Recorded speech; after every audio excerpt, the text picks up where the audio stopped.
to you live from Race City, USA.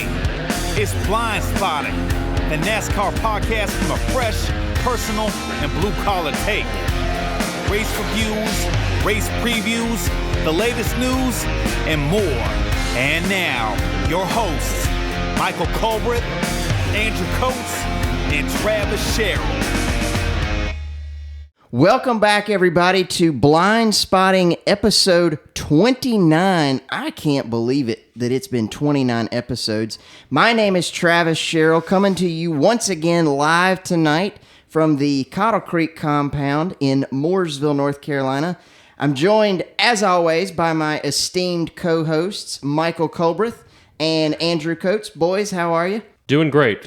Always good to be here with you, Travis, and we've got a lot to talk about, and we've got a guest with us tonight we're all excited about, and so yeah, it's been good, going well. Yeah, so coming up here in just a second, we are going to interview live in studio Shaun Woods, and Shaun works currently in the Roush Yates Engines shop and has been there for a number of years, and before that worked for handsome Harry Gant as a gas man and helped out with his engines. And so Shaun's been in the sport for a while. Shaun, thanks for joining us, and we're looking forward to hearing your story tonight. Thank you for having me. All right. After the interview, you'll want to stay tuned because we're going to review the Coca-Cola 600 racing weekend from this past weekend at Charlotte Motor Speedway. And we're going to preview the road course racing weekend this weekend with the NASCAR Xfinity Series running at Mid-Ohio Sports Car Course and the NASCAR Cup Series running out west in wine country at Sonoma Raceway. But without further ado, let's get right into the interview with Shaun Woods. What was it that got you into racing? Was your family involved? Was it just, did you go to a race and you're like, this is what I want to do for a career? Or what was that moment like for you? I really had a strange starting getting into racing. I was always a fan of racing, but never participated.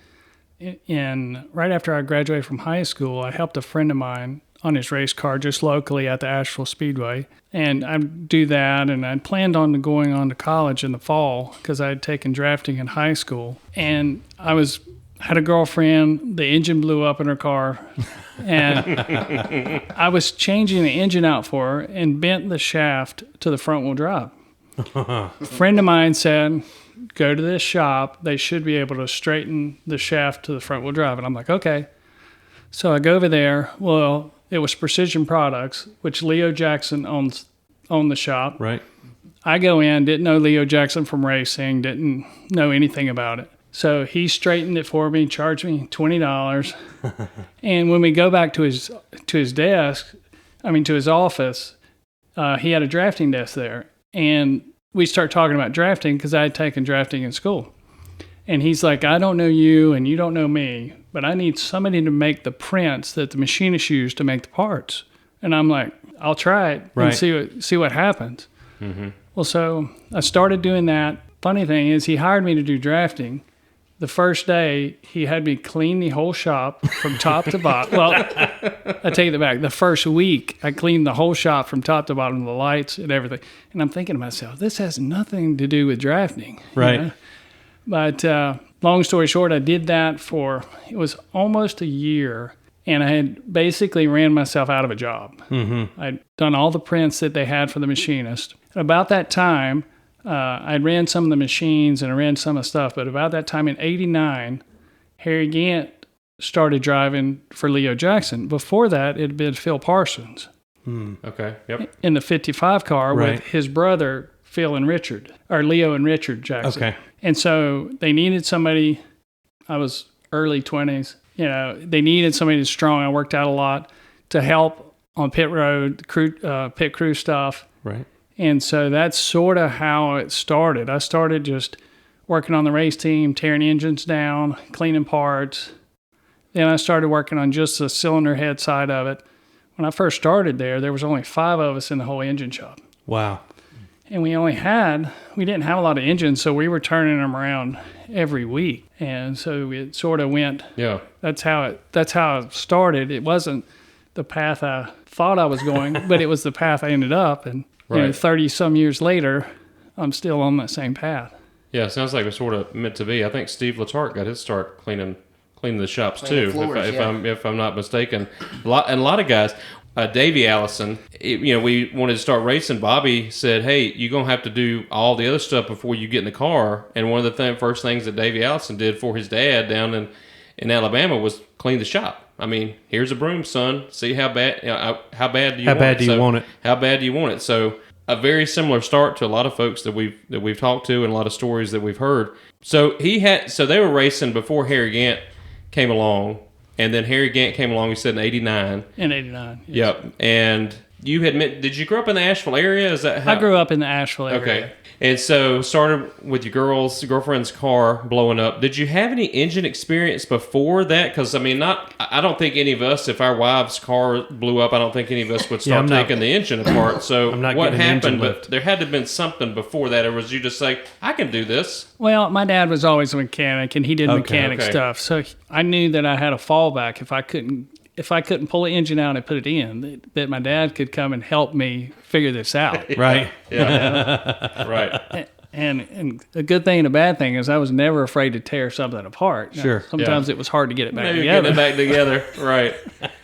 Now, did you guys purchase motors from another team, or did you make everything in house? Like how did that work back in '89? No, we did everything in house. You did. And at the time, the Precision Products, which Leo Jackson owned, he did almost all the blocks for everybody that ran in NASCAR. No kidding. Wow. Yeah, so they would send all their blocks and all those parts. So he's been supplying NASCAR parts for I don't know how long. Gotcha. Interesting. Because it was Leo and Richard Jackson, so they had the 55. When Phil Parsons won in '88, won Talladega, I think that's the only race he won. It was Leo and Richard Jackson team. Mm-hmm. So for a long time, the car was out of Denver, North Carolina. Okay. And the engines came out of the Asheville area. Gotcha. Okay. And then, so you started working on the crew as the gas man, or what are some other things that you did with the crew? With Harry Gant, I was the second gas man. When I first started, Hoss Berry, which ended up being a NASCAR official forever, he was the gas man. A year later, another guy, Jimmy Penland, was the gas man, and I was the second gas man until Harry retired and Robert Presley started driving for us. Yeah. And then I became the gas man. So remind me, because it's changed so much, but was that back when each of you had a can and you had the primary gas man plug in and then the secondary, or did you hand it across the wall? I can't remember. That was when, so I would, as the second gas man, I would go over, you could only have 1 foot over the wall. Right. And so if you see some of the old pictures and stuff, it's the second guy would have 1 foot over the wall and be holding it out for the gas man to grab. But it was right there. Got it. I mean, and then they changed the rules to where you couldn't step over at all. I see. And that was still a 7-man crew, right? They had a catch can and all that back in those days. Yes. Yeah. That's wild. You look at the pictures today, or not the pictures, the live coverage on TV, and they've got, I mean, all these suits on. But I remember, when it was T-shirt and blue jeans and a ball cap, change of tires going over the wall. It's just, it blows your mind when you kind of think of it that way now. And those guys coming over, it's definitely some steps in the right direction. But did you see a lot of guys? I know you saw them in dangerous situations. Were you ever around guys that kind of got hurt bad because they weren't protected enough, or ever see any of that? Not too. I mean, the worst thing is the spin at Atlanta on pit road. Yep. Elliott, wasn't it? It was. Yeah, Rudd spun into Elliott's crew guys. I was about 10 stalls down. So that was probably the worst thing that I witnessed being live at the racetrack. A couple of gas men have got caught on fire. Yeah. Fortunately, I never had that happen. Had several situations, that could have went bad, but didn't. Wow. Yeah. But the whole time I did it, we were required to wear, the gas man, whether it was the first gas man, second gas man, and catch can, all had to wear a fire suit. Now, the rest of the guys didn't wear a fire suit. They wore... Which is crazy. Yeah. I mean, they wore a similar suit, but it was a 2-piece suit, no helmet. It was more like a mechanic's outfit than anything. Right. And those that may not remember, a lot of our audience is unfortunately not as old as we are, but well, maybe fortunately for them. But you referenced the Atlanta incident. Prior to that, there was no speed limit on pit road. There was no speed limit. You hauled it in there. And I think after that, I remember, didn't they do like evens? They didn't want to go right to a speed limit. So they did like evens and odds for a little while for pitting. And eventually they just bit the bullet and said, we're going to put a speed limit in every track. But, I mean, that must have been some kind of adrenaline to see your driver coming in at 120 miles an hour and hope he can stop it. It really was. The year we won Talladega with Harry Gant, and it was on a Monday, my brother had went to the race, first race he'd ever been to like that, and we're at Talladega. And if you're on pit road at Talladega, it's a pretty good distance to the racetrack. Right. So those cars are going 200 mile an hour, but it doesn't look like they're going that fast. Well, it was Kyle Petty. This was before speed limit. Kyle Petty came down pit road, and my brother was sitting on the pit wall with no speed limit. He probably went by at 150 mile an hour. My brother his eyes got real big, and he started shaking. He's like, I'll see you later, Shaun. I'm going to go. I'm going to go way back over here. But Good luck, buddy. It was really an adrenaline rush. I bet so. Oh, my goodness. I bet so. So what were those guys like to work for? Leo and his brother and Harry and Ken Schrader was one of the guys you worked with. Talk about what it was like to work with some of those guys. Just start with Leo and going to Harry and Ken. And were you around Phil at all? Not that was much. Right before. Okay. Yeah, I was still working in the machine shop when Phil was driving for Leo. So I wasn't around him that much, a little bit. But as far as Leo working for him, between Leo and Robert Yates, those two guys grew up in a whole different era. You know, they both worked for everything they had, and they had been in your shoes as just the worker. Sure, yeah. So their perspective and how they treated you and how they looked at you was totally different than a lot of the stuff you see nowadays. Yeah, it wasn't a businessman that came in and invested. These people that worked and slaved for everything that they had earned. Yeah. What was Harry like? I mean, you talked a little bit off air about him being kind of gregarious and liking to talk, and he was certainly a great interview on television. But what was it like working with him? It was so much fun being at the racetrack. I mean, we won a lot of races. The 4 in a row was Mr. September was unbelievable, especially the Martinsville race. The Martinsville race probably stands out the most to me because we got wrecked early by Rusty. You know, nobody thought he could come back with the car all tore up and just starts coming back. And the funny thing is we had already won 3 in a row. And if you'd been around NASCAR, it didn't really matter who it was. If they started winning a lot, the fans started booing them. Right. And so fans were starting to boo because we were leading the beginning of that race. We were doing really good. And the fans didn't want him to win another race. They just didn't want it. Well, then we got wrecked, and he starts coming back. You know, as the race progresses, and then he takes the lead, and the fans go crazy cheering for him because they saw somebody overcome something. Yeah, right. That's a great story. Yeah. They saw somebody that just overcome real adversity, not with an advantage of car, not just the will to, because our car was really beat up at that point in time. Americans love those types of stories, don't they? Comeback story? Yeah, for sure. The fall and then the wrecked redemption. again, didn't he? He got wrecked twice in that race, did he not? Or was it just the once? He got wrecked a little bit the first time, and then Rusty really messed the right front up really bad. And then he was able to come back. And I know even like Benny Parsons in the broadcast, because we had a TV like in our, there's no way he'll win 4. And then there he goes. And then just come back. I mean, it took him. Yeah, I've heard that broadcast on like XM or whatever. If there's not a race that weekend, they'll replay some of the, and that one is just it's a phenomenal race to listen to because the broadcaster and you're listening even though you know he wins. You're like, and that second one was like, there's no way he's going to have time to come back. There's no way this is possible. And sure enough, I mean, it's riveting just to hear that story and then the 4 in a row and to hear him talk about it. It's like, yeah, we just we kept digging and didn't think we were gonna get it, but man, had a rocket ship and I was just on rails and it just kept I can't do Harry Gant like Harry Gant, but I mean that was just so and wonderful. I think the other thing that was impressive about that, he was in his late 40s already when that happened. He was 51. He was already in his 50s. You guys started really late. Which back then wasn't that uncommon. I mean, a lot of guys raced into their 50s. But now you hit 45 and you're done. Yeah. You know, you don't have 30-year careers Champions anymore. Tour for you. Yeah. Exactly. Yeah, the Harvicks exactly. and So, those guys so that were was usual. kind of the neat thing too, is that, you know, he's one of the older guys in the sport at that point, and he's still just, you know, kicking butt and taking names. Mm-hmm. It's pretty amazing. I would have loved to seen him start younger. Yeah. Oh, I mean, he'd have won so many more races. Oh, and you gosh. know he'd have won a title. I mean, all the seconds, you know, a lot of those would probably been first that he had more experience earlier on. And yeah, it's such a talent. 18 wins, a lot of Xfinity wins, but Yes. 18 in Cup and 34 seconds or something like that. Just a crazy number. Yeah. And That's- he's not. I mean, he's not in the Hall of Fame in Charlotte, but he's in the one in Talladega, the International Motorsports Hall of Fame, and very deservedly so, I think. And I hope he gets into Charlotte eventually. So I mean, I think he should.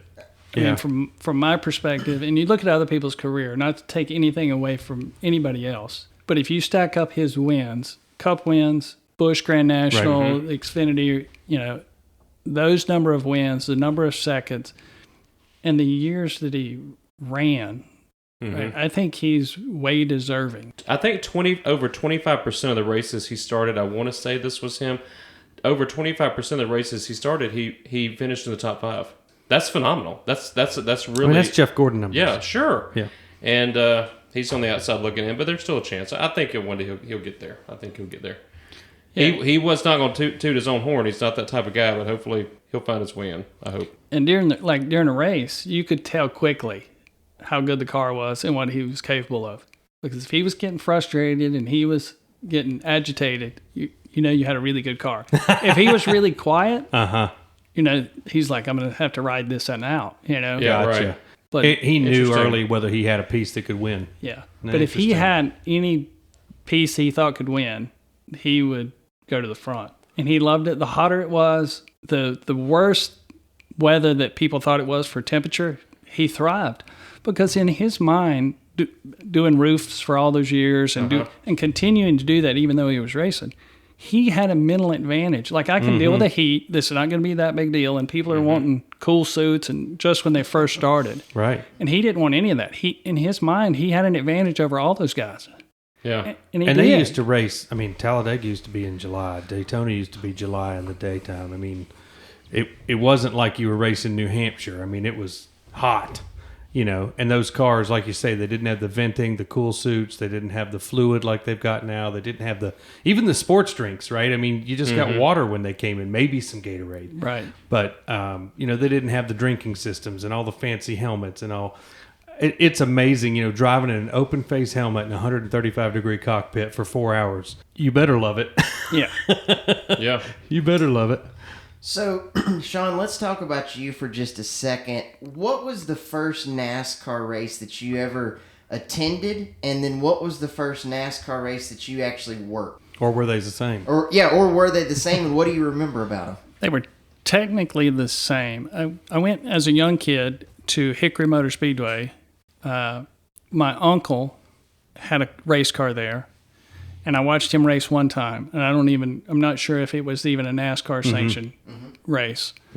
But after that, when I started actually working, the first NASCAR Cup race I'd ever went to, I was working at, and that was in '89. So So it would have been Daytona then. that would have been Daytona Speed Week. No kidding. So that it's a was the pretty year amazing about place that. to kick off your career, I isn't was it? going to say that was the year that Darrell won the 500. That was the year Darrell won.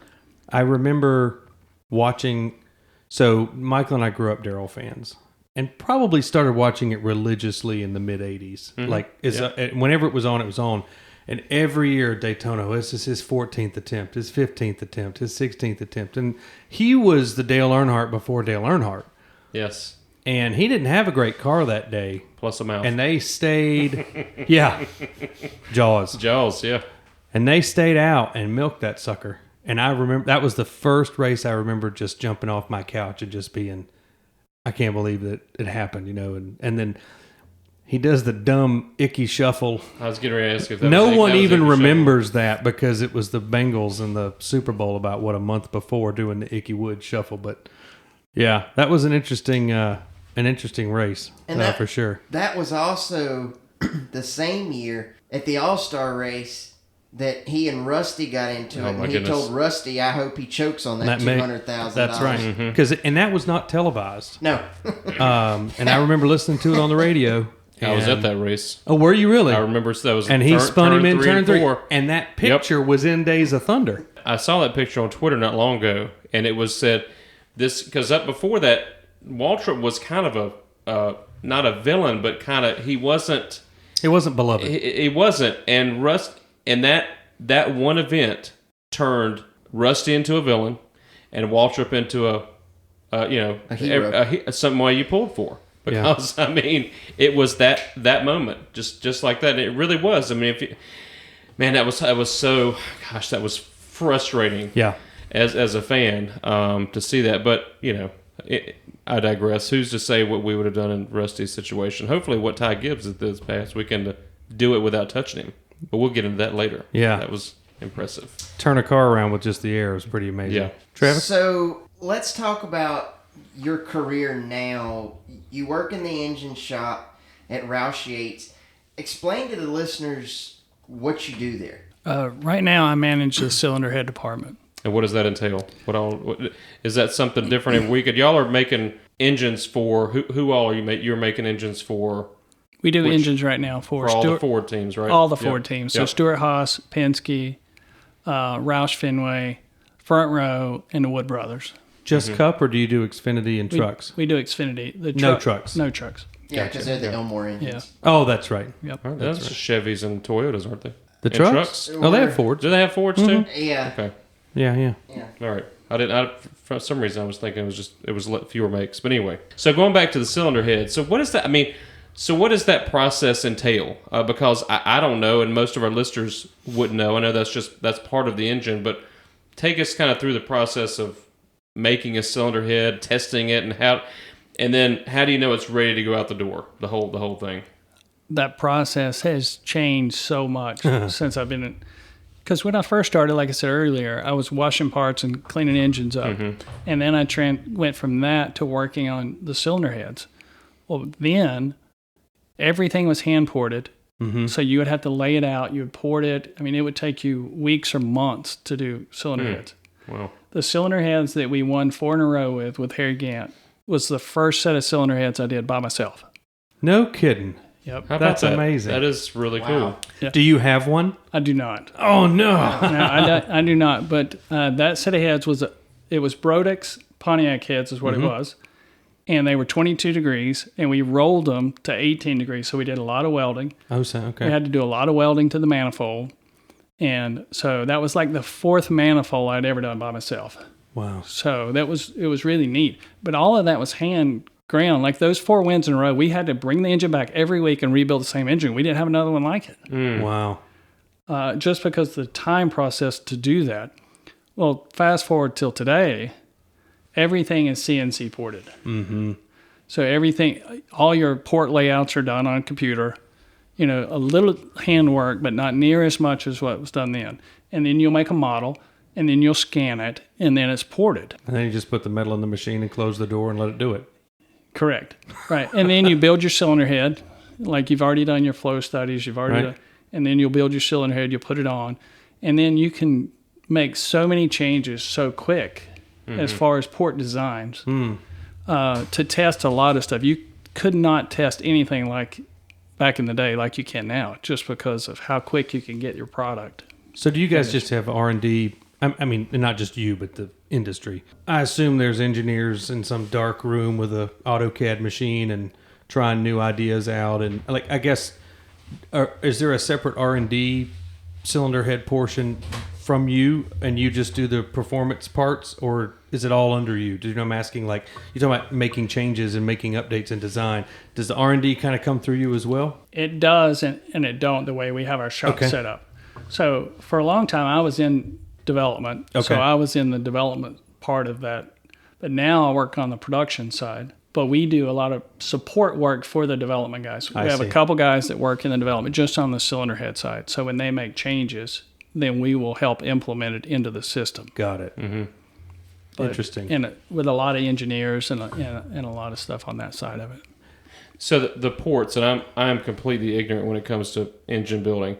The ports are what the cylinders. That's what the cylinders slide into. Those are the chambers. No, it's basically aluminum, right, and ported, Okay. and then you match it to your manifold, so your manifold's ported to that, right. So that's what carries the air and the fuel Yep. to the cylinder where your piston and rod and Okay. Yeah. piston Okay. is. Okay. Gotcha. I got it. So when you were going back to the 4 wins in a row, when you'd have to bring that car back, you'd have to just take everything apart, like clean it, find if something was broken, and then just put it all back together. As far as the engine itself, we would completely disassemble it. We would it would be like new rings, new pistons, new bearings on the bottom end.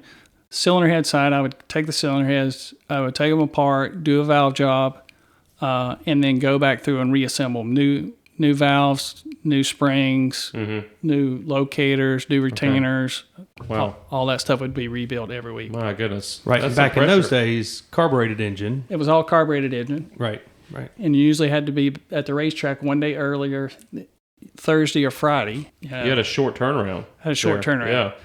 Yeah, so for the majority of the years from 89 until 2000, the end of the 99, 2000 is when I quit working for the Skoal team. Mm-hmm. And I was the only guy that went from the engine shop that went to the racetrack. Okay. So the turnarounds and stuff back then, I would end up working 7 days a week for the whole race season. Yeah. Wow. 40 weeks.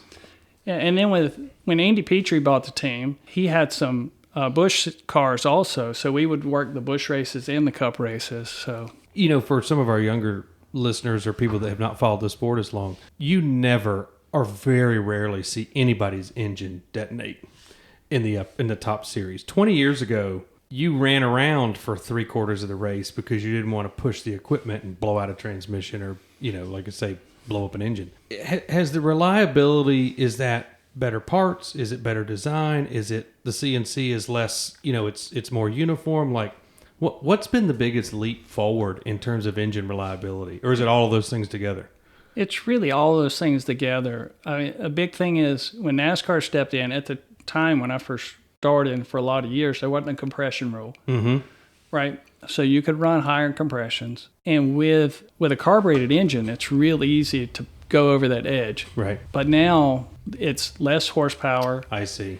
And it's all electronic fuel injection. So it's all computerized. So all the way through your fuel sweep, from part throttle to full throttle, it's managed. Mm-hmm. So with a carburetor, you didn't have that. Right. You'd go to some of these places, like especially Daytona and Talladega, and a driver would say, I part throttle it and pick up speed. And I'm like, you will for a little while, because all you're doing is leaning it down, making a little more power, but it won't run it that lean. It'll burn a piston up. Gotcha. You guys used to run a qualifying motor and pull the qualifying motor, and then you'd have a race motor. Remind me, when did that all stop? Was that 10, 15 years ago? Because y'all used to go through 3 engines a weekend. Had to be the early 2000s. Okay. Yeah, Because we you would have a qualifying motor, you come in and run 3 laps with it, and that's it. That's it. I mean, we would use that engine for weeks and weeks, but it would only run a couple laps. You'd have a practice engine, qualifying engine, and a race engine. Right. And now they don't. It's all the same the whole weekend. Yeah. It's all the you same the replace whole an weekend. engine, you're going to the back. And actually now, and this was a question I had, the engines are sealed, correct? And so the teams have to run, and I don't remember what the rule is. I think they have to run a sealed engine 13 times a year. It may be more, maybe less.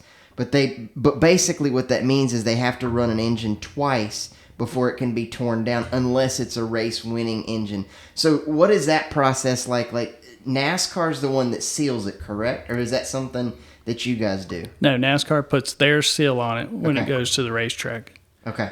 And then it's mostly a cost control measure, correct? It's a cost control measure. Okay. So when we get it back to the shop, right, you can take the valve covers off. You can change the valve springs. You can check like push rods or lifters or stuff like that.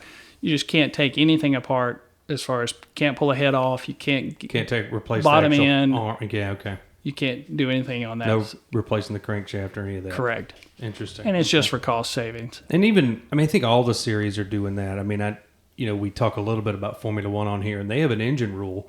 And one of the problems that they have is, especially last year, they had some guys that ran out of engines at 2/3 mark.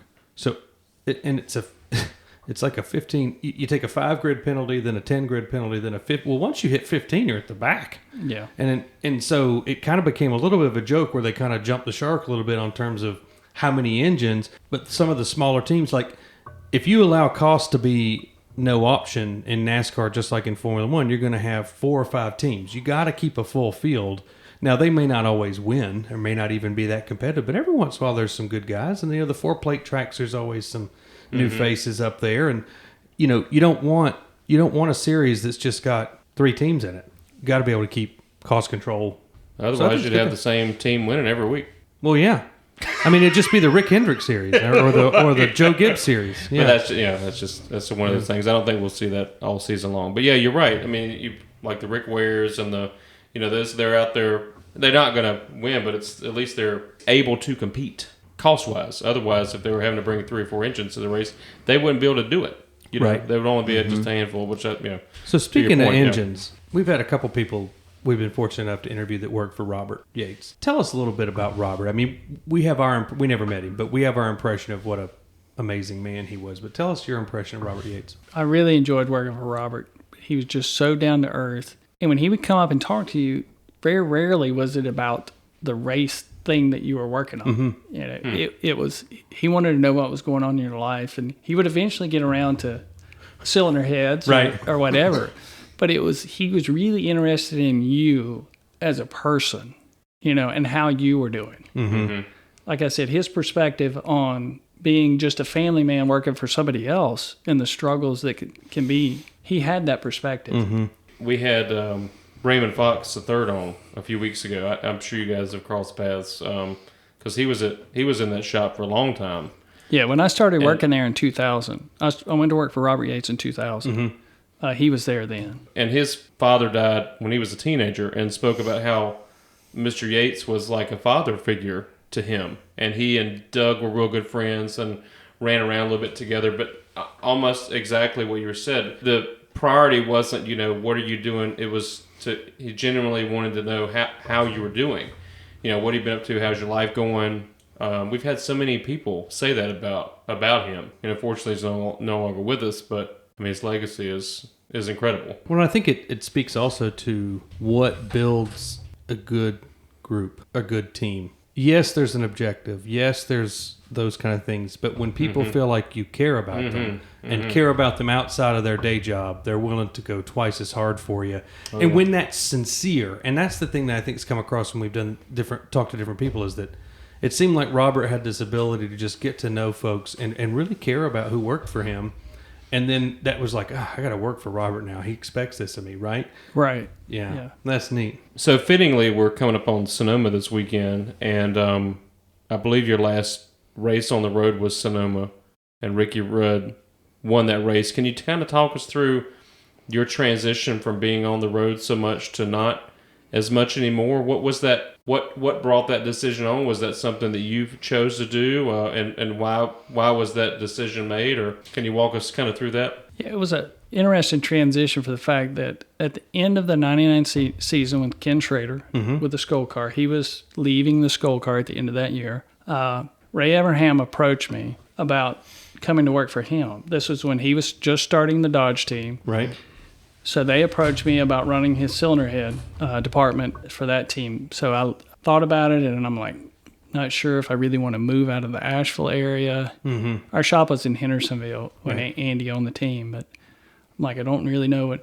So I went down and met with him. Ron Vaccaro and Ed Guzzo was there, and we sat down and we talked, and I'm like, man, this is probably a good move for me career-wise.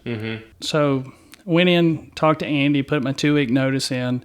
And Andy didn't really show any emotion either way. Like I had worked with Andy either for him or with him from 89 till, like I said, end of the 99 season, going into the 2000 season. So not a lot of emotion as far as that.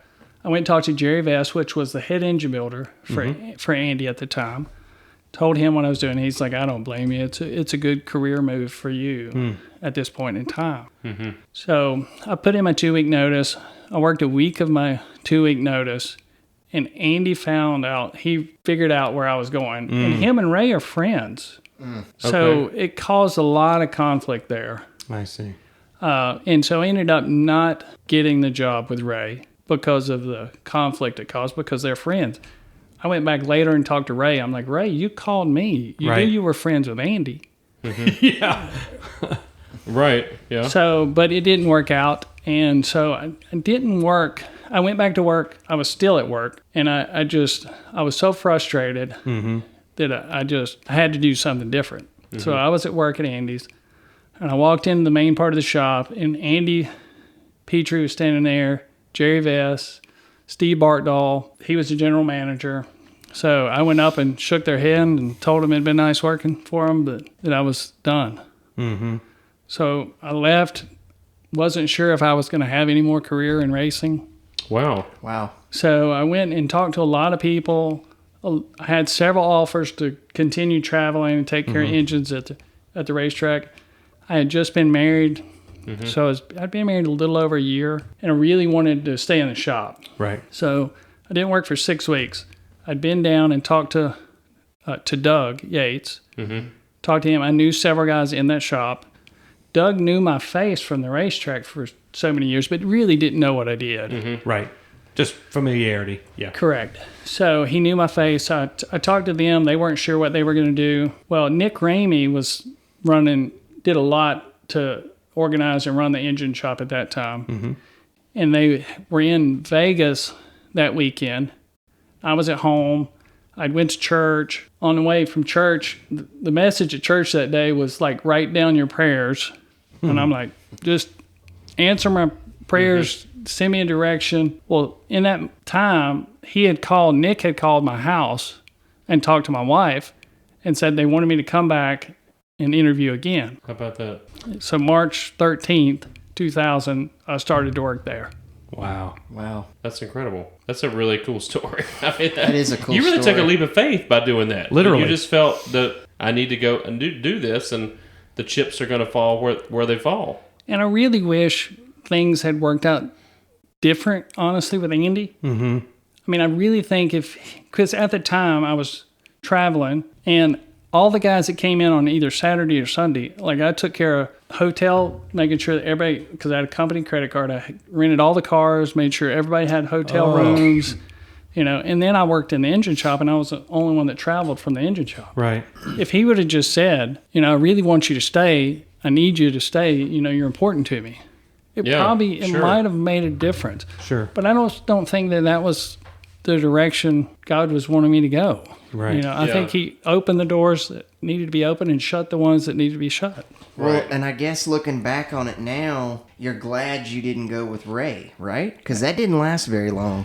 Absolutely. And they went through a lot of employees in the beginning of race team. I mean, it's a big task. Sure. To get a race team started and successful. And then, like you talked about with Robert, gelling those people together and really caring about them and really loving on them, it takes some time to build that. Right. I mean, it's interesting with, the 2311 being, completely new and some other newer teams, but there's been rumors that, Keselowski's going to go to Yates and all these kind of things. And we were talking last week that starting a team, even if it has existed and bringing in all those new personnel, I mean, I remember we were talking about remembering when Stuart Haas started, and so many people were like, what is Tony doing? Hasn't he paid attention to owner drivers? There were some things that probably gave them a leg up there, but so very difficult to start something completely from scratch, even though you have complete manufacturer backing. It's not just about the money and the desire, it's getting the people and that was a tumultuous few years for that organization. Who was it we talked about? Bill Elliott coming in there, and which guest did we have? It was Eddie DeHunt. Was it Eddie? It was Eddie because Eddie was the spotter for Bill back then. That's right. And talked about some of that tumultuous period. Yeah. I can't take credit for this question. It's definitely Travis's idea, but I'm going to ask it. Okay. So, Travis always has a lot of good ones. TRD provides everything to Toyota, and you guys provide to the Ford teams. Almost all the Chevy teams now, it's all Hendrick and RCR. In your opinion, do you think it's good for the sport to have one manufacturer?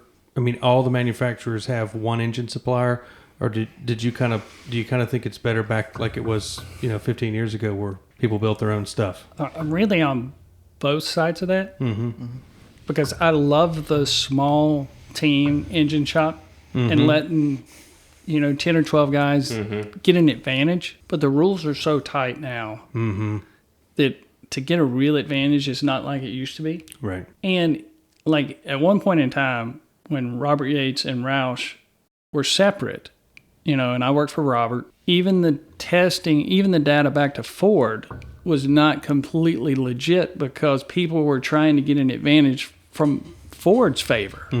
So as far as for Ford, it was probably the best thing that ever happened. Right.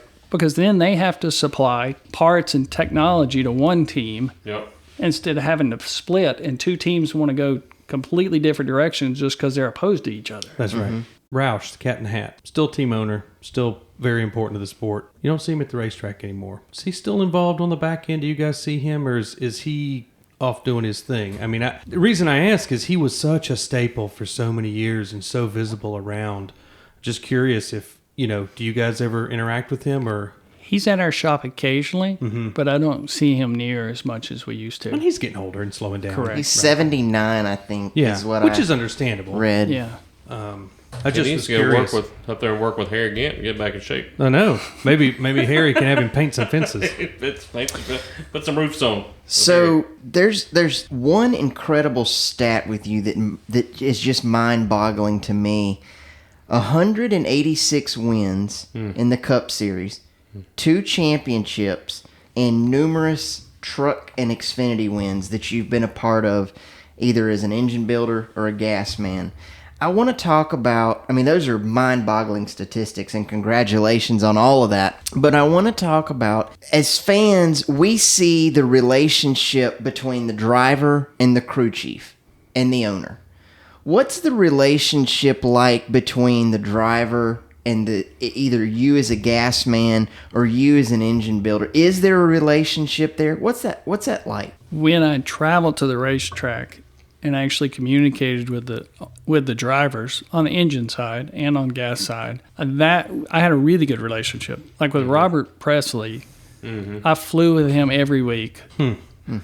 Coleman, his son, me and him played cards all the time. We played poker together when he was a little kid. Yeah. That's cool. So that, And he's spotting for Keselowski. yeah. So, and that really blows my mind. He was a little kid when I was traveling. And he had a short driving career as well, I believe, in Xfinity. Yeah, he drove for Tad Geschecter, I believe. Yeah. Anyway, we digress. So every episode we do, I just have like 5 moments where I just sit and look at Travis. I'm like, how in the world do you know that? Yeah. Where do you It's pull an that information encyclopedia. from? It's incredible. But I've been sitting here wanting to ask this question. So coming off the road and not being on the road as much, do you miss it? And maybe not all of it. There's definitely some pros to being at home. And if you do miss parts of it, what are the parts you miss the most about being on the road every week? I really love traveling. I love the camaraderie. Like when I first started traveling, it wasn't you just had your team. All of those teams was, if you needed to borrow something, they'd give it to you. Right. Right. It was so different than it is today. It was like one big family traveling. I always called it Ringling Brothers on Wheels. Yeah, it was like the circus. Yeah. You know what I'm saying? We're all competing on Sunday against each other, and we want to win. But you have respect, and you have Well, you want to beat people at their best. correct. So you don't want them with 3 wheels. You want them to be their best, so you can say you beat them at their best. Right. And I imagine that still happens amongst the Fords, but it probably used to not matter what the manufacturer was. It was, a Ford team might help a Chevy team if they needed some, but probably a lot less of that these days. I don't know. A lot less of that. A lot more close to the vest. Yeah. Like you don't want to give up anything. Well, the teams are so close. They're so, and part of that's the cars are.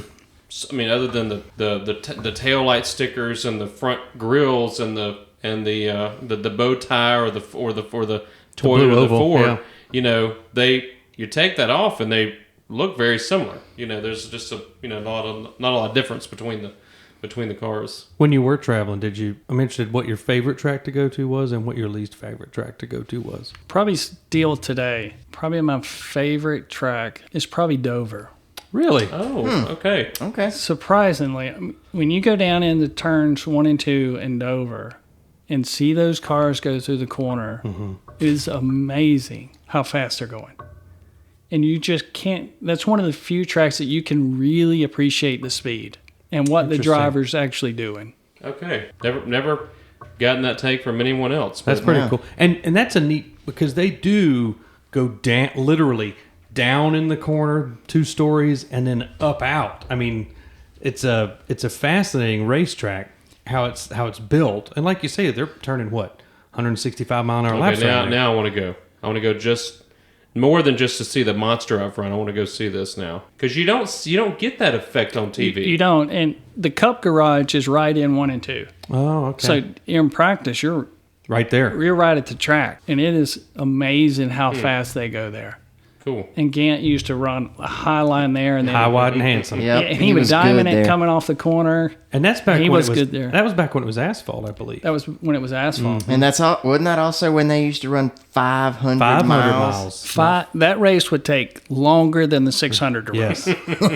And they did it twice. Yes. 2 500-mile races. We broke early in the race there one time, broke a camshaft.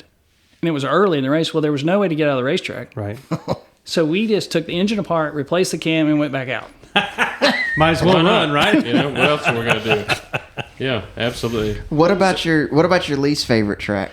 Or most challenging. Or most challenging? Probably one of the tracks that I did not enjoy the race near as much was New Hampshire. The scenery and the countryside is beautiful up there. But actually the enjoyment of the race, I just didn't, I don't know, I couldn't get into the race there. I have a love-hate with that one. And the love-hate depends on how the driver I'm pulling for at the time runs there. When I was a big Stewart fan, I loved watching New Hampshire because he was always up in the top 5. I think that, to me, New Hampshire is essentially an oval road course. It really drives differently. There's very little banking in the corner, and I think Homestead would be the same way until they rebuilt it. Until they rebuild it. You know, that was not a great track to watch in the corners. It was flat, and then they put that progressive banking in forever ago, and it's a much better race. We've been down to the Homestead race a couple times for the finale until now they've moved it to Phoenix, and that's a fun track to go to. The weather's obviously always good in November, and there's good racing. The stages made it even better. What do you think about the stages? I'm curious. Just, having been in the sport for 30-something years, you like that? Do you think it's kind of jerry-rigging the field? What do you? A little bit of both. Honestly, I like where people don't just run away with it, and so it has that break. It's really changed the strategies as far as from the crew chief standpoint, because they can't affect the race near as much today as you could a long time ago before they had stage racing. Fuel mileage is gone. I mean, unless there's a really long third stage. You remember every year they go to Michigan or Pocono, and if you got some green flag runs, there was always that guy. We won Talladega with Gant, and we won Michigan with Gant on fuel mileage. Right? You had that opportunity to make that happen. It doesn't happen anymore. It could if they would rig the stages where the opportunity was there, but it's hard because they don't want any of the drivers to run out of fuel. And I hate to say this, but fuel mileage races are great for people that are diehard. They don't make good ratings. No. There's not a lot of passing. There's one guy out there, and he's hanging on by having stages and bunching the field up. NASCAR, I'm sure, they're interested in. It is an interesting idea, and I think we like it. I think the racing is like the 600. If it hadn't been for the stages, I think we're going to talk about this later. But Larson would have lapped the field. What a snooze fest that was! Yeah. He'd lapped the field. He lapped half of it. He did. He'd I mean, there lapped was 10 cars on the lead lap into stage 2. Yeah. I mean, it was. He won by, but his teammates maybe. He won by 11 Kyle. seconds. He won by 10 or 11 seconds. Yeah. Yeah. That was bananas. Do you still go? What's the last race you went to as a fan? And you have that opportunity now to do that. I took my kids to the All-Star race a couple years ago. Oh, fun. Had garage passes, so took them down in the garage. So that was a lot of fun. Yeah. That's cool. That's such a different perspective, especially when you take people that aren't racing fans and they see the technology and they see how it all works and the adrenaline. It's if you have people in your life that aren't race fans, just say, give me one in person. If you go and you don't like it, I'm not going to judge you for that. But most people, man, once you go, it's so different than what you see on television. Yeah, you it know, is. it's so different. We'll let you go here in a second, Shaun, but new cars coming out next year. I think new engine's going to be coming out sometime thereafter. Anything about what that might look like, or anything you guys have heard, or are they going to pretty much let the next gen get in there and then work on the engine thereafter? Have they said anything yet? We haven't started on the engine platform. I'm sure Ford is working on something, Gotcha. but we haven't started on the engine platform. But you were talking about Brad buying into Roush Fenway. I think if you're going to buy into a team, now is the time to do it. Absolutely. Because being able to buy most of the parts for the car, you're not going to have the huge shops. You're not going to have all those personnel rolling fenders and... You're not going to have the people. You're not going to have all the sport has always had. Right. Which is sad for me in a lot of ways. Right. Yeah. Because there's a lot of people that are really talented people that their opportunities are going to be gone. Yeah. A lot of good body people, a lot of that kind of stuff is just going to be pull it off the rack and bolt it on the car. That's just a cost issue, or just to further equate or make the field more equitable, the same? What's the main driving force behind that? I mean, most of the talk you hear, it's all about the cost side of it. And those For composite the smaller bodies, teams, I'm guessing. Yeah, And and your bigger teams. and also don't- I think there's a bit of a couple of things. There's a safety issue, I think. I mean, if you look at the Xfinity races, a lot less cautions for cut right front tires and these things where you scrub the wall with that composite body. It's not dinging an aluminum fender into the tire and cutting it. yeah. You know, so there's a lot less cautions. The races run more quickly. There's less safety issues. So I think there's a lot of things, but I would agree. I think it sounds like it's mostly cost. Well, yeah, and there's still going to be maybe not the career opportunities, but certainly the creative outlets that are still going to be available at your Hickories and your smaller tracks out there that aren't getting these parts. Your weekend racers that work full-time jobs during the week. So, they're still going to, because those guys are still having to manufacture, make, and build their cars in their garages behind their house. So that'll still be out there. Obviously not the full-time careers and the paychecks that come with those things. But yeah, I agree. It's kind of a mixed bag. And I mean, there's think some pros too- to it, but the people part of it is the sad part. I agree. And the I pandemic, think that's the tough thing. and is the pandemic people changed side it. of it. Right?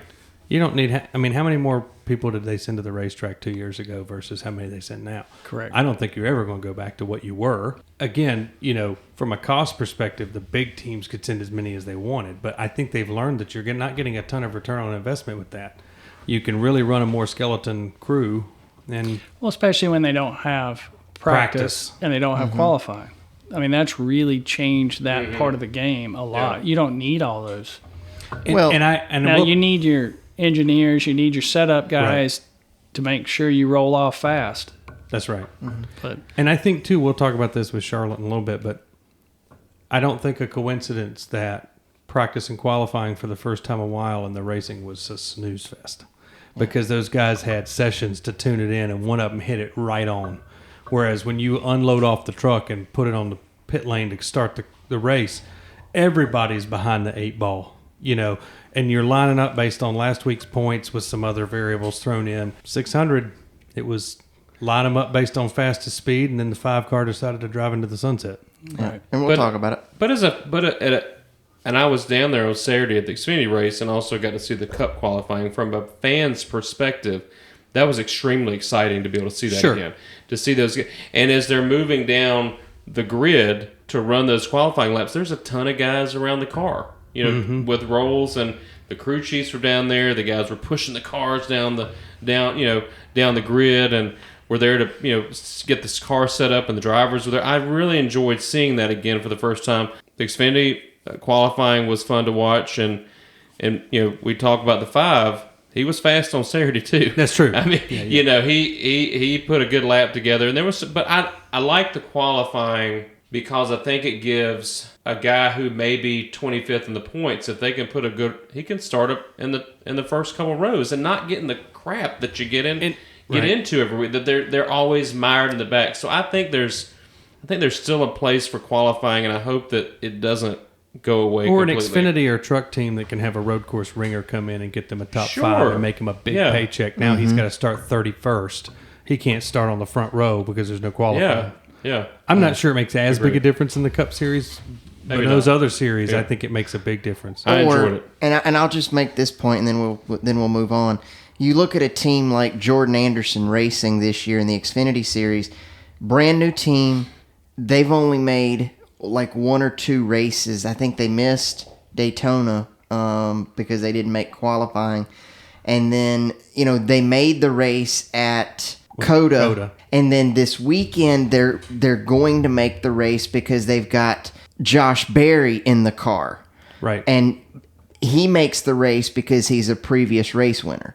So, the teams can manipulate this as they want to, but it is unfortunate when you have a new team that's just trying to start and there's more than 40 cars and there's no qualifying. And some of the talents in the sport moves up a series. They have no practice. No. I mean, Cole Custer's ran his whole rookie season with no practice. Chase Briscoe this Chase year. Briscoe Same. this year. I mean, look, or some of the, Haley Deegan, poor thing. She's got all these expectations on her, and the only time she gets to turn a lap in that thing is when it's in the race. Yeah. So, last Wait, question. Anybody? I think we should wrap up with Shaun. He's been Yep. plenty Yeah, good with our for time. sure. Anybody Absolutely. else got one more thing? I know we have our final question. No, I was just gonna. That was the other thing because Yeah. we were gonna ask to talk about some of the people that have helped you along the way, but you already have did done that. You mentioned that. a lot of folks along the way. So this has been really informative. Do you mind if I ask it? Is Go that- ahead, Michael. It's your All right. question, It's your so question. So we always ask this, and we've gotten just a variety of answers to this question. Just take a moment if you need to. If there's one person that you've never been able to spend time with, or you'd like to have another 15 minutes with, it can be someone that you've never, like I said, never spent time with, and you'd like to, or maybe somebody that's not with us anymore. 15 minutes, sit down and have a meal with that person. Who would that be for Shaun Woods?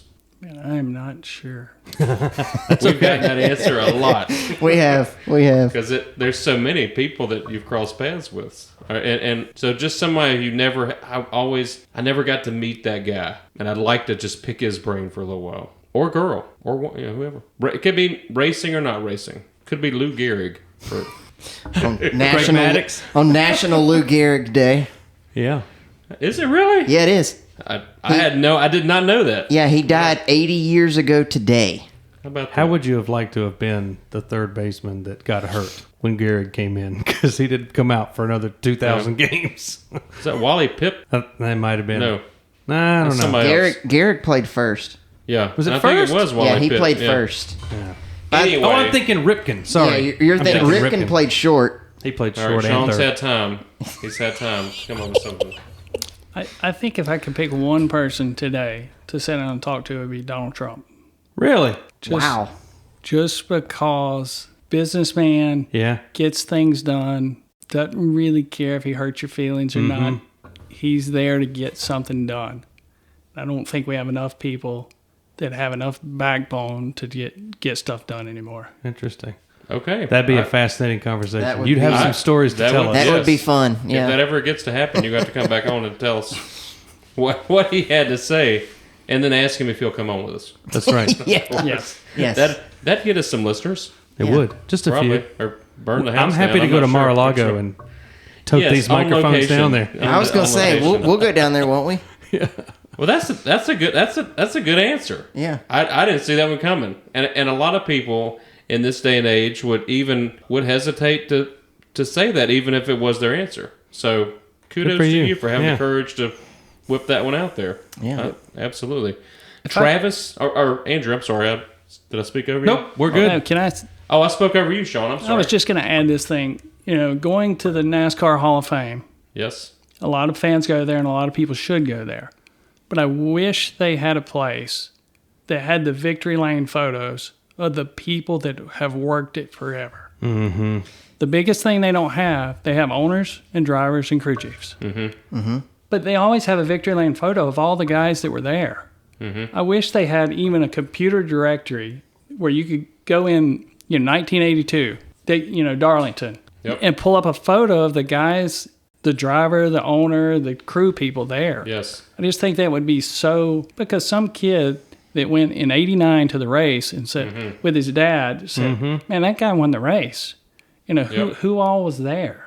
Right. That's true. That's I a just good think point. it would be, And with technology today, you would think that, facial recognition, all that kind of stuff, they'd be able to auto-populate so many of that, so you could not only see the photo, but who everybody was. And because I loved going there. Like, I love seeing the cars. I love seeing the history. But so many crew guys that I worked beside, they were on other teams, and you know what I'm saying? It would. Oh, it's an unsung segment of the sport, which is what drives us to. We love talking. We've had a couple drivers and we've had some crew chiefs, but honestly, the most interesting conversations are with Shaun Woods, because the drivers are it's not scripted, and Matty D was. We got him that he was getting there, but they have to be so measured, and they're so media trained. They've got to this thing and that thing and the spot. But I mean, he was great. That's not taking away anything. But but you guys are just as important, because those guys would not be winning races or nearly winning races or successful on top of the pit box or successful in the suite without all the other guys that don't get the recognition. And there's so many of them. You were talking about the number of cup wins that I've been a part of. Well, there's tons of guys in my same shoes across a lot of these other organizations that have done it their whole life. Right. To have somewhere where they're in a victory lane photo or they're in something to where they've been recognized for the time they've spent Right. Yeah. in a professional sport, entertaining thousands of people. I think that was the biggest humbling experience I had. You go to Daytona, you look out, hundreds of thousands of people are there. They've been there for speed weeks. They use their vacation time to come and see what I do for a living. Right. Yeah. And it was really humbling experience for me, that side of it. Yeah. Absolutely. That's cool. So Winston Kelly, I hope you're taking notice if you're listening. Yeah, we had Winston on about a month and a half ago, 2 months ago, something like that. So we'll have to call him up. We'll send him a note. And we'll mention that. So since you brought it up, Shaun, and this may be a really even harder question to answer. So what are some of the guys that you've worked alongside of that were just super talented that stick out from you from years of being in this? That, I mean, some guys that were just, man, this guy was awesome at this, and nobody knew it. What are a couple of guys? You want to mention a couple of guys? Yeah, I worked with Jerry Vess. He was the head engine builder for Leo, so he took care of that side of it, and he was a great guy. I was 19 when I started there, and he probably, I know I drove him crazy at 19. Don't we all? Haven't we all at 19? But really, I mean, when I started working for Leo, a guy named Kent Mashburn, he worked there, and I still work with him today. Wow. No kidding. Wow. So I have worked with him for the whole time, and for Leo, he honed blocks and he fit the pistons and he did. Now he's an assembler for us. And then Nick Ramey that's worked for Robert and now Doug, he's been in the sport forever. There's just a lot of guys that, have made a huge difference in a lot of people's lives behind the scenes, that you don't know, by passing on their knowledge. Right. A guy named George Hobson, that he retired from Penske, but he's the one that first started showing me cylinder heads and what to do and how to do it. And, so just so many people. I mean, Leo is probably the most influential person in my career by giving some kid off the street an opportunity. And that drafting class you took in high school that you enjoyed opened a conversation that led to a career. And that drafting class in high school, I learned so much about numbers and drawings, and I use all of that still today. I mean, I communicate with vendors, I work with the engineer side of it, and that class and understanding numbers and understanding prints, it's influenced my whole life. Sure. Yeah. That's great. Do you remember your teacher's name, your drafting teacher's name in high school? I don't know if I would. Mr. Foreman.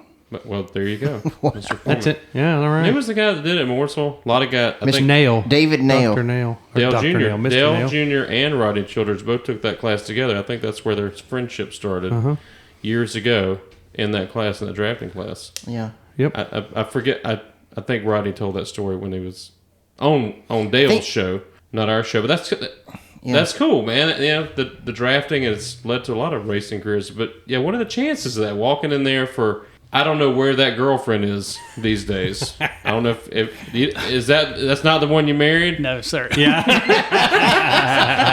To leave Wherever it there. she is, we want to thank that motor for blowing up. That's right. Because that motor had blown up, then none of this would happen. A thin thread that got us Isn't here. it though? It is. It's amazing. It's when you crazy. look back on things and see this. Anyway, yeah, I've really enjoyed this. This has been great. This has been fun. This has This has been. been Sean, I fun. hope Yeah. you have. I hope you. So, Sean, thanks I for your did meet time. my wife through racing.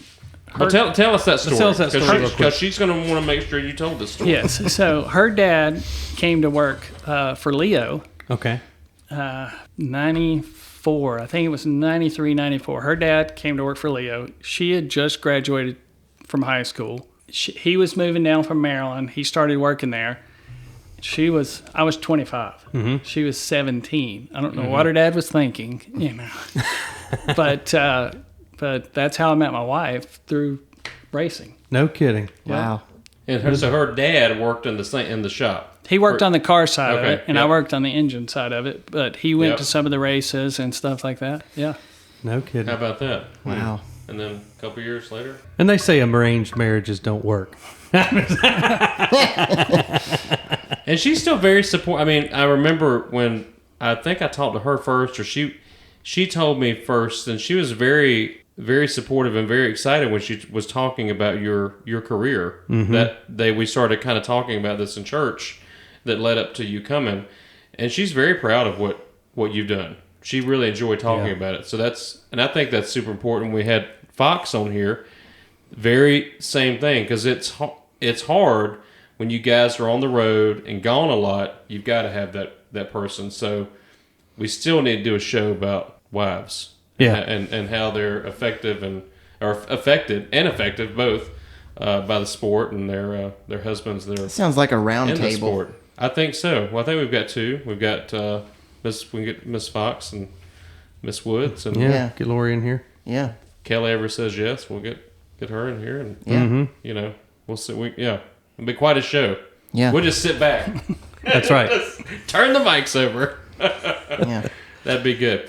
Travis, you got anything else, buddy? No, I was just going to say this has been fun. Sean, thanks for coming in tonight. And, if you want to come back, you're welcome. Yeah, we'd love to have you. Yeah. Thank you for having me. I Yeah. enjoyed it. Good luck. Hopefully those Roush Yates engines will perform well at Mid-Ohio and Sonoma this weekend and throughout the remainder of the season. Thank you.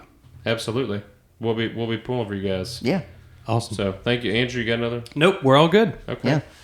Well, Sean, thank you again, and we really appreciate it. And as Travis pointed out, we'd love to have you back again. And with all that being said, this has been just a real treat for us, and we really appreciate it. And thank you to your family for sparing you and letting you come out and hang out and with us and talk racing tonight. Yeah. So thank you very much, and listeners, I hope you enjoyed it as much as we did doing it. So with that being said, I guess we will say good night to Mr. Shaun Woods, and you guys good with that? Yep. Let's do it. I hate to let him go. I've had I such know. a good time. It's been good. I have. All right, but all good things must come to an end. We'll just have to say to be continued at some other time, and hopefully he'll come back with us. Thanks so much for listening, and Sean, thank you again for being with us. We really enjoyed it. Thank you. Welcome back, everybody. Wow, what an interview we had with Shaun Woods of Roush Yates Engines. Hope you enjoyed that interview. I know we certainly did. And now let's talk about what happened this past weekend at the Charlotte Motor Speedway. It started on Friday night. John Hunter Nemechek wins the North Carolina Education Lottery 200 for the NASCAR Camping World Truck Series, his third win of the season. Sheldon Creed crashed during the race. Carson Hocevar was pretty impressive, finishing second. His best run, in my opinion, in his Truck Series career. Any other thoughts about that race, guys? I think that pretty much encapsulates that one. But what are your thoughts? I think Kosovar is getting better every week. I think he's going to be an interesting talent to watch. He's obviously not in quite as good equipment as the 4, and actually had a decent. I mean, he was running pretty well with him there at the end. So it'll be interesting to see, how he continues to progress through the year. I think as they open tracks up and do practice, he's going to get even better. So watch that name. I think he might not necessarily be a contender this year, but he might be there for next year, especially if John Hunter moves up. Yeah, something interesting in that race was, it escapes me now, the wreck, what it was, but John Hunter was inches away from and ran through the debris. Right. That was the one with Johnny Sauter where it ripped the. That's so right. Let's talk about that for a second. And Travis, maybe you tend to hear more. Was that a spotter error? He was sitting on the track for a long time because of where the spotters are. They couldn't see him. See that? Well, it's up under him. They couldn't see right up under there. It's that. I'm not even sure NASCAR saw that. Yeah, because it was took green forever to take it. Yeah, it took out. forever to get the caution out. So I don't think you can blame that on the spotter. There was a similar incident on Saturday in the Xfinity Series race with the Josh Berry Ryan Sieg incident. I don't know what was going on there. I don't know if it was just some miscommunication with the sanctioning body, or if the spotters were having trouble. But that was the Sauter wreck was pretty nasty for sure. Yeah, he's lucky he got it as far to the left as he did, and it only ripped the side off the car. Yeah, for sure. Otherwise, we're looking at another Custer into the back of Truex. Yeah, for sure.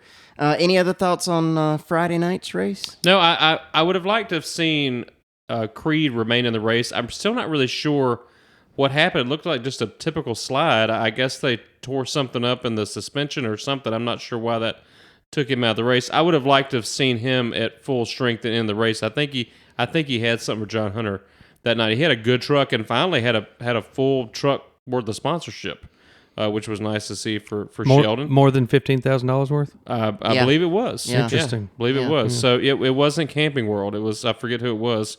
A lot of good that did the sponsor. But I mean, it was, he's deserving of sponsorship. And anyway, they were real racy there.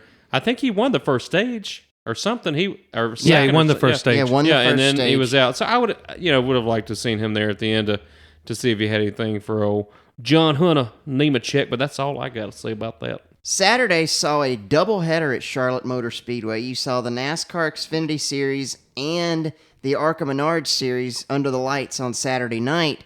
And coincidentally, Ty Gibbs won both races. His 4th ARCA win of the season, his 2nd Xfinity win of the season, and he almost crashed, didn't crash, and came back and won the race. We've been debating whether to pick him or not. We finally picked him this week. It paid off, and that was an impressive drive in both ARCA and Xfinity races, in my opinion. Yeah, he hadn't called us to thank us yet, but I know has had a busy week. Sponsor obligations and media. I know he'll be calling knowing that we picked him and that got it done, and we may pick him again this week. Who knows? I was down there and saw this in person. It's one of those things I was glad I was there to see him win that race. He's one of those guys that you want to be able to say years from now that you were there, one of his earlier wins, because unless something catastrophic happens, he's going to be a star of the sport, a legend. I mean, that kid can drive a race car. Is he in good equipment? Yes, but there's a lot of other people in good equipment that aren't doing what he can do with a race car. He did come back. It was fun to see him drive back up through there and that was a self-inflicted spin. They were coming to the green, white checkered of stage 1. He was just trying to get a little too much there, coming off of turn 4, and got into, I want to say, was it Harrison Burton? I can't remember. Anyway, who it was, 99, 98, one of those guys. And he got him sideways. It was his fault, but he fought all the way back from the back, close to the back, and won the race. And then he, was it Hemrick? He got sideways, just whoever. Well, it was the 99 car. It was Briscoe. Yes, and it was a clean race. If you were there, he didn't touch him. No, and a lot of people were booing him. I'm like, I don't think he touched him. No, he just was able to use the position of his car and the other car and use the air to turn him. There was a good 6-8 inches between and that is masterful. He did it coming off of turn 2. I was really happy to be there to be able to see that, and got to see Cup qualifying for the first time in, I don't know, 16 years. It seems like it's been a long time. It's only been a little over a year. But yeah, man, he's a special talent, and I'm just really, really excited to see what he's going to be able to do over the course of his career. And to expound on that, it was the drivers only broadcast, and Logano actually said very nicely, he said, when they push that much air up against your left rear quarter panel, it feels like you got hit. Mm-hmm. And the first thing you do is get on to your, did he hit me? Did he hit me? And, all three of those guys in the booth were like, that's what you do. These cars, It's so hard to pass in, you got to use the air. And in the Cup race, which we'll talk about in a minute, you saw especially people like Kyle Busch, 2 inches off the door of the guy next to him trying to use that side force. Mm-hmm. The other thing I would say is I don't know why NASCAR doesn't now require absolutely every quad oval to put in turf. It's expensive. I get it, but that saved that car. It saved, especially if it rains, it doesn't drain well. Man, I know it's expensive, but now that we're opening back up after the pandemic, I think anybody that's got an infield tri-oval or a quad oval, you got to put turf down, because it's going to, if NASCAR's wanting to control costs, if they're wanting to minimize the time to cautions, put it in. I never thought we'd see anything but grass in the two ends up at Martinsville. Now that's asphalted. And, I guess that would be the same thing. And it still looks good at Charlotte. You wouldn't even know it wasn't turf. No, you would not. It looks very good. They did a nice job of it. And the other thing I think the turf does, it has a little more, it doesn't have a lot, but grass is, there's zero traction, just like driving on ice. Mm-hmm. I think that turf has, so from a safety perspective, I think I'd be surprised if NASCAR didn't try to work with tracks. Obviously, places like Pocono, you're not going to put it in the turns and stuff, but cars don't go through the turns there. But the spots between pit road and the start finish line of those 1.5 2 mile places, really be surprised if they don't end up putting turf. I agree with you. All right, Sunday Coca-Cola 600. It was the Kyle Larson 600. He led. What a snooze fest! He led 327 of 400 laps. And the only reason it wasn't more was because of a lot of green flag pit stops. Yeah. Yes. Which equates to 489.5 of 600 miles. That's a butt whooping. That's what that is. He started on the pole, and the Hendrick cars were strong. If it wasn't a bow tie from Hendrick or the 18 car, nobody even had a shot at him. Yeah, no, there was no chance. And the best part of the whole race was the restarts. Yeah, and two laps in, that was it. Yeah, and if it weren't for Ryan Newman's little incident, there would not have been a caution for any kind of on-track incident. Yeah, I like that the 600 is a spectacle. I like that it's the longest race. I enjoy the night, and day into the night. But it used to be you'd get a lot of changes over the evening. 3 of the last 6 races have been won by someone that led more than 300 of the 400 laps. They need to do something about this snooze fest of a race. Well, the problem with this race, and the temperature pretty much stayed the same from start to finish. It was a cool day in Charlotte, and it didn't really drop that much once the sun went down. And the bottom line is, I don't think that was a track that they necessarily needed practice on. No. I'm not sure what I get that it's a crown jewel, but I don't know why they gave them practice. I think you may have seen maybe not a different outcome, but maybe a less dominated race had they not had practice. Well, maybe, but he was fast on Saturday too when they were qualifying. He was. He had a rocket ship. He was, but if he had started, and he still would have started in the top 5 based on the algorithm, so it probably wouldn't have changed the outcome a lot. Which package were they running? The 550? 550. Yeah, it sucks. Yeah. It sucks at Charlotte. And there's no power. It's an Xfinity race. Yeah, and by the way, he's on the pole for this weekend at Sonoma. He won't be for long. He was second at Coda though. I will in the rain though. So we'll see. He'll still run well. We'll see. Yeah, but he, just compared to some, and we'll talk about the preview, but compared to some of these guys that just have so much road course experience, just being fast, it's not always enough. Any other thoughts on Charlotte before we put that to bed? No. it went to bed about 200 laps in. And I just want to point out the disparity between Larson and the rest of them. He won by 10 plus seconds. Yes, he did. Which was bananas. And would have been that much up in every stage, except I think he was just managing the gap. Yeah. Sure, I think, and then at the end he just said, "All right, I'm on my last run. I'm gonna go out and whip y'all." I could have been doing this the Thank whole time. heavens for stages, or there would have been no cars left on the lead lap, except for him and his 3 teammates and maybe Kyle Busch. And thank goodness that there were 4 stages. If it'd been 200 laps at the end, and green flag pit stops, he would have, and I think he probably would have caught whoever Bowman or whoever it was at the end. Yeah, on his own team, he was getting there. Yeah, so impressive. Yeah. All right, let's look ahead to this weekend. We're going road racing, boys. 2 different places, yeah. 2 different places. This is the first time all season that NASCAR has been in 2 different places. The Xfinity Series will be at Mid-Ohio on Saturday afternoon at 1 p.m. on FS1. The Cup cars will be in Sonoma, California, 4 p.m. on Sunday on FS1. Late start. And this is the last Cup points race for Fox this season. They will have the All-Star race next weekend, and then NBC will take over from there. So just a little tidbit there. I mentioned earlier when we were talking to Shaun, they're going to run the full-fledged course this weekend at Sonoma. So I think it's like a 90-lap race. Or 85 or something like that. It's going to be interesting. What do you guys think we're going to see? I think we'll see our normal, usual suspects at the road courses, and I don't really expect any surprises. Mm-hmm. I enjoy watching the road courses. I think it's a good test of driver skill. So I'm looking forward to watching the race, but not for surprises, because I think we'll see some of the same guys. You've got your Cindrics in your Xfinity Series. Gibbs is going to run again 2 weekends in a row. Your Cup Series, you got Truex has won there a couple times, but the track has changed a little bit. I think Kyle Busch will be strong. Elliott and Ricky Rudd as well. Ricky Rudd?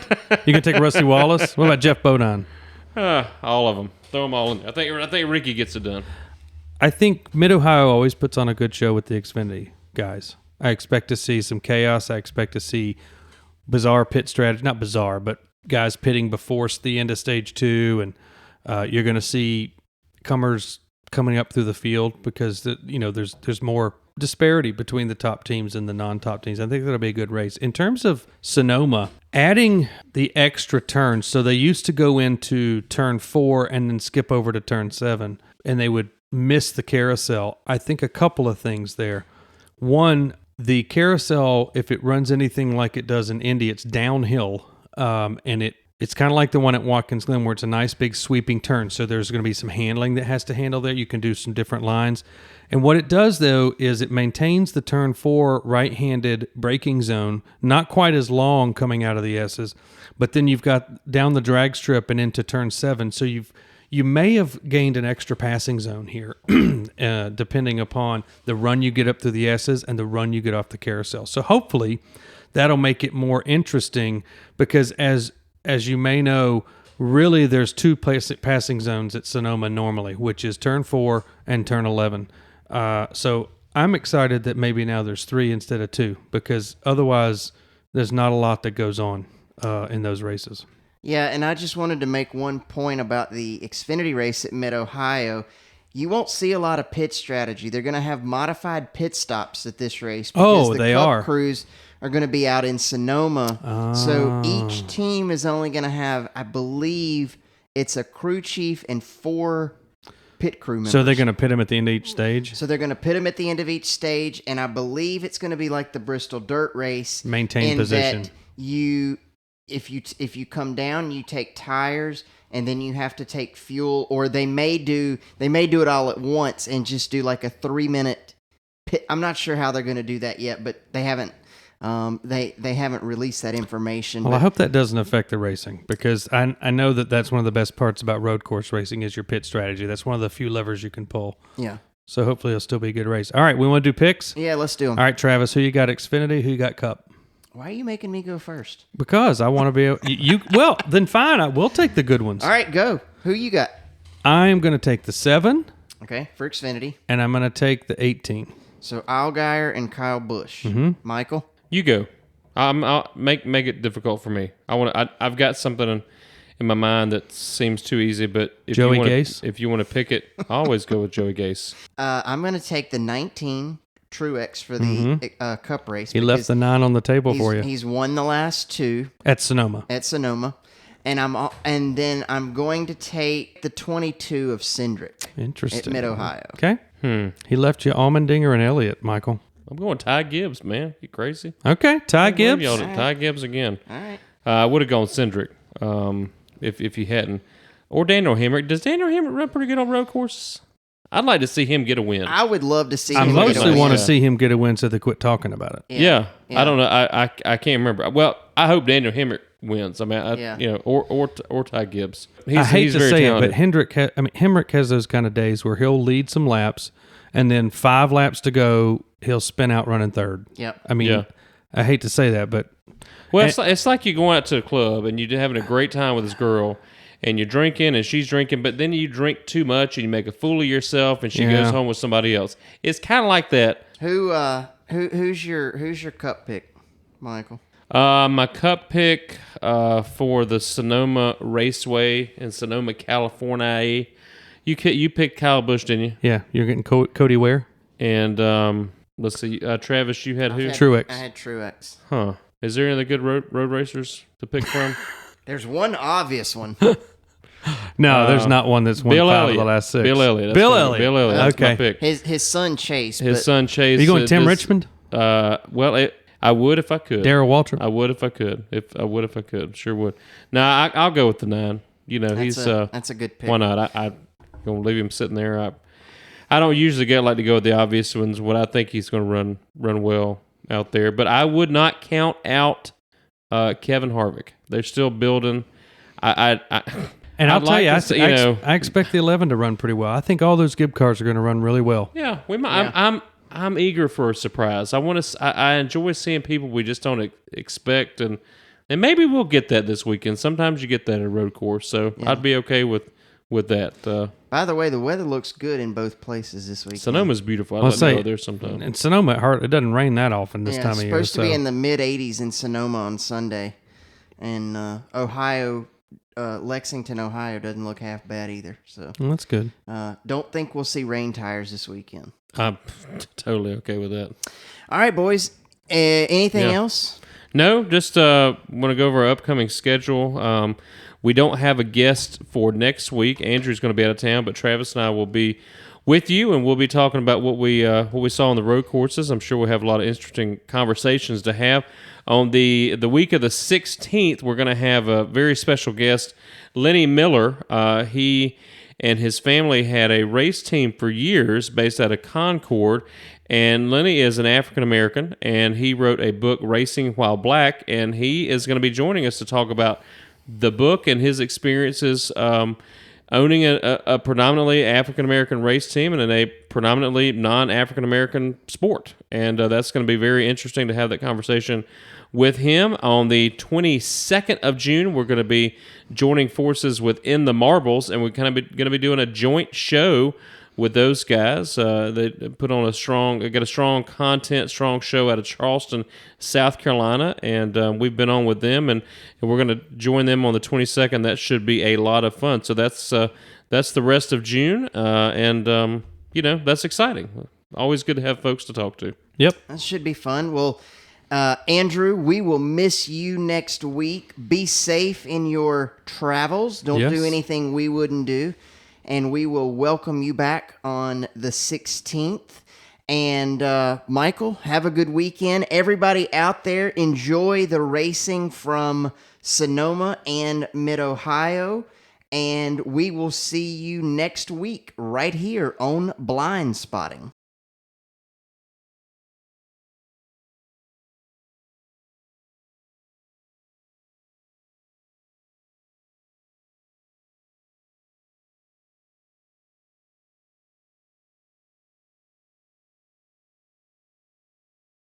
Looking back on the memory of the dance we shared stars above. For a moment, all the world was right. How could I have known that you'd ever say goodbye? And now I'm glad I didn't know the way it all would end, the way it all would go. Our lives are better left to chance. I could have missed the pain, but I'd have had to miss the dance.